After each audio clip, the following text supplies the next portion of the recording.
अस्सलाम वालेकुम रहमतुल्लाह। साथियों, आज की इस वीडियो में हम लोग पढ़ने वाले हैं फैज़ अहमद फैज़ की मशहूर नज़्म निसार में तेरे गलियों की। इसके रिगार्डिंग जो भी MCQs बन सकते हैं या जो भी मारूजी सवालात बन सकते थे, सबको मैंने बनाया है और प्रिपेयर किया है। और ये MCQs बिल्कुल WBSSC बंगाल का जो PGT का एग्ज़ाम होने वाला है उसके रिगार्डिंग है। अगर ये वीडियो आप शुरू से एंड तक देखते हैं तो ये वीडियो आपके लिए बहुत ही ज़्यादा बेनिफिशियल साबित होने वाला है। तो दोस्तों, आज का वीडियो शुरू करने से पहले आपसे एक रिक्वेस्ट है कि वीडियो को आप ज़रूर शेयर कीजिए अपने दोस्तों के पास, और अगर आप चैनल पर नए हो तो चैनल को भी सब्सक्राइब कर लीजिए। इससे क्या होता है कि हमें हौसला मिलता है बेहतर से बेहतर कंटेंट बनाने का। और उर्दू में हर कैंडिडेट बेहतर से बेहतर कंटेंट चाहता है, बट बेहतर से बेहतर कंटेंट हासिल करने के लिए, उसको पाने के लिए आपको अच्छा से सपोर्ट भी करना ज़रूरी है। तो शुरू करते हैं दोस्तों आज का ये वीडियो। फैज़ अहमद फैज़ की मशहूर नज़्म निसार में तेरी गलियों से। फर्स्ट क्वेश्चन, पहला सवाल इस आपके स्क्रीन पर ये है, नज़्म निसार में तेरी गलियों के शायर कौन हैं? नज़्म निसार में तेरी गलियों के शायर कौन हैं? दाऊद रहबर, या फिर अहमद नदीम कासमी, या फिर फैज़ अहमद फैज़, या फिर मुअम्मिम राशिद। तो नज़्म निसार में तेरे गलियों के शायर कौन हैं? Option C is the right answer हो जाएगा। सबको पता है फैज़ अहमद फैज़। फैज़ अहमद फैज़ क्या है? नज़्म निसार में तेरे गलियों के ए वतन के शायर हैं। ठीक है दोस्तों।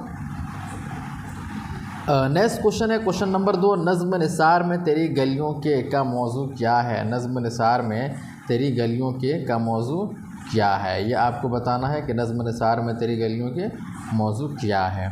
क्या है? इश्क़ व मोहब्बत है, हुब्बुल वतनी और इनकलाबी जज्बा है, रोमानवी फ़िज़ा, या फिर जमालियाती इजहार। तो क्या है नज़्म निसार में तेरी गलियों के?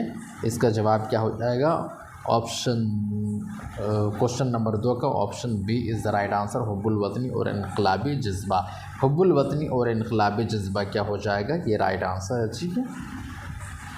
नेक्स्ट क्वेश्चन है, फैज़ अहमद फैज़ को कौन सा बैनुल अक़वामी अवार्ड मिला था? फैज़ अहमद फैज़ को कौन सा बैनुल अक़वामी अवार्ड मिला था? ऑप्शन ज़रा देखते हैं, ज्ञानपीठ अवार्ड, फिर साहित्य अकादमी अवार्ड, लेनिन अमन अवार्ड, या फिर नोबेल प्राइज़ अवार्ड। तो फैज़ अहमद फैज़ को कौन सा बैनुल अक़वामी अवार्ड मिला था? अगर ये क्वेश्चन आता है तो आप क्या लगाएंगे? Option C is the right answer, Lenin Aman award. Lenin Aman award, ये ऑप्शन सी सही जवाब हो जाएगा। ठीक है। नेक्स्ट क्वेश्चन है, शायर ने गलियों को किसकी अलामत बताया है? शायर ने गलियों को किसकी अलामत बताया है? खुशहाली और तरक्की, वतन की ज़िंदगी और आवाम की हालत, दौलत व आसाइश, या डी ज़ाती मोहब्बत। तो शायर ने गलियों को किसकी अलामत बताया है, किसकी अलामत बनाया है?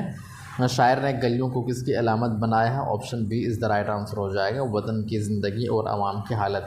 वतन की ज़िंदगी और आवाम की हालत, option B is the right answer. ठीक है दोस्तों।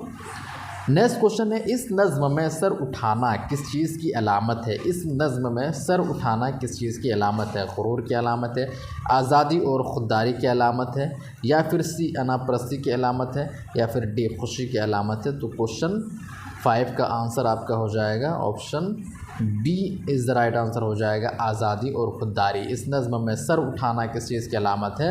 आज़ादी और ख़ुददारी की अलामत है। तो option B is the right answer, आज़ादी और ख़ुददारी। ठीक है दोस्तों। नेक्स्ट क्वेश्चन है, शायर को किस रवैये पर अफसोस है? शायर को किस रवैये पर अफसोस है? किस रवैये पर अफसोस है? आवाम खौफ के बायस सर नहीं उठाते, हुक्मरान इंसाफ पसंद हैं, या आवाम खुशहाल हैं, नौजवान तालीम याफ्ता हैं? तो 6 का सही जवाब क्या हो जाएगा दोस्तों?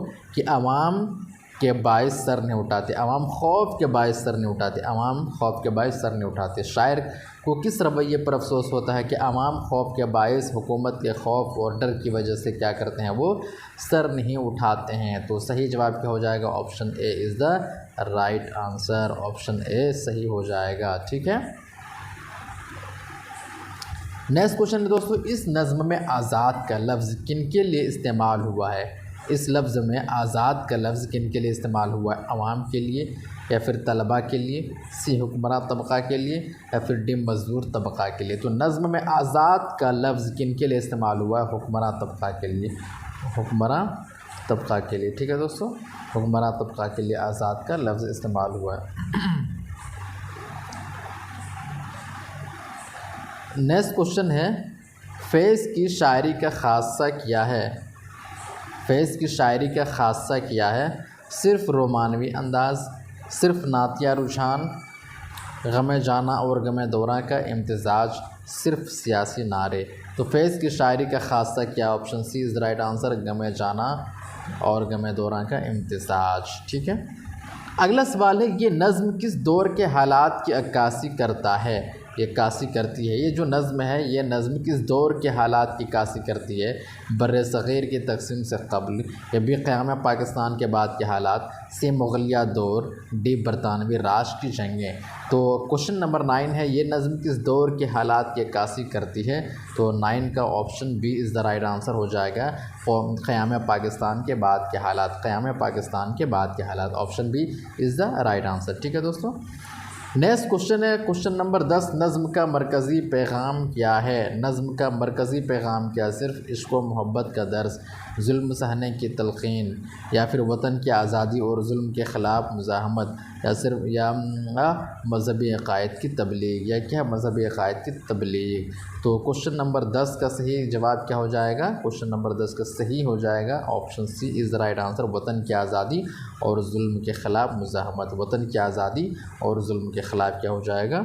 मुज़ाहमत हो जाएगा। ठीक है दोस्तों, नेक्स्ट क्वेश्चन है, नज़्म निसार में तेरी गलियों के फैज़ के किस शेरी मजमुआ में शामिल है?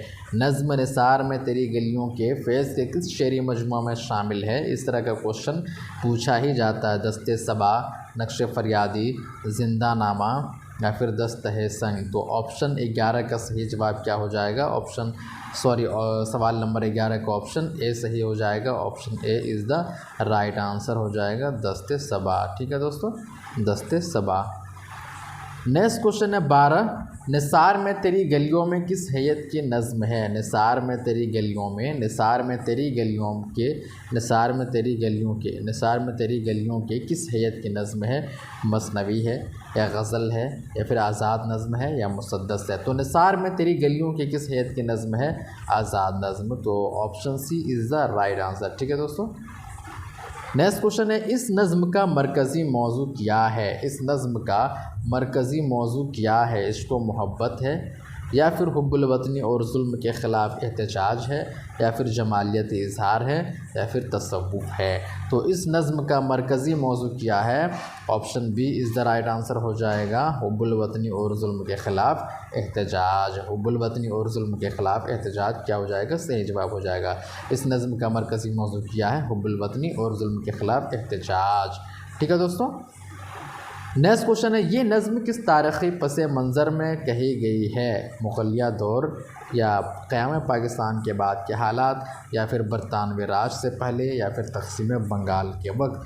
तो ये नज़्म किस तारीख़ी पस मंज़र में कही गई है दोस्तों? Option B is the right answer हो जाएगा, क़याम पाकिस्तान के बाद के हालात। दोस्तों, अगर आपको फैज़ अहमद फैज़ की हालात हयात व ख़िदमत के ताल्लुक़ से MCQs देखना है तो ये वीडियो ऑलरेडी बना हुआ है, इसीलिए मैंने इसमें उसको शामिल नहीं किया। उसको आप उस वीडियो को आप तफसील से बनाया हुआ है, उस वीडियो को आप देख लीजिए, तो आपका फैज़ अहमद फैज़ के ताल्लुक़ से हर चीज़ कंप्लीट हो जाएगा।